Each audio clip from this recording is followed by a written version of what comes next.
Here we go on this Aston Martin steering wheel here. The original equipment horn buttons on the left and the right here. Go ahead and press that.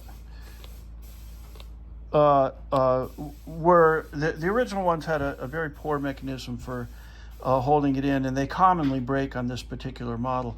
We've reset these with a new red plastic push button.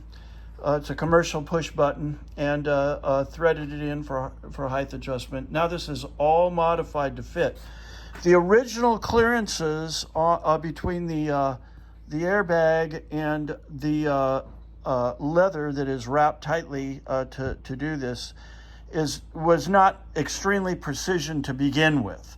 So they don't fit perfectly within what you can see is a little bit of offset there on both of them, but that's original equipment design. So we've got these things operating without jamming and in place. Go ahead and fire them again there, Matt. See the test light going on and off when I press it? Yeah. So press it from every corner. Okay, and the upper, yeah. And it's fine, and let's do it on the other one. So we've reestablished the clearances as needed with the airbag in place to make sure that everything works, and it does. So thank you very much.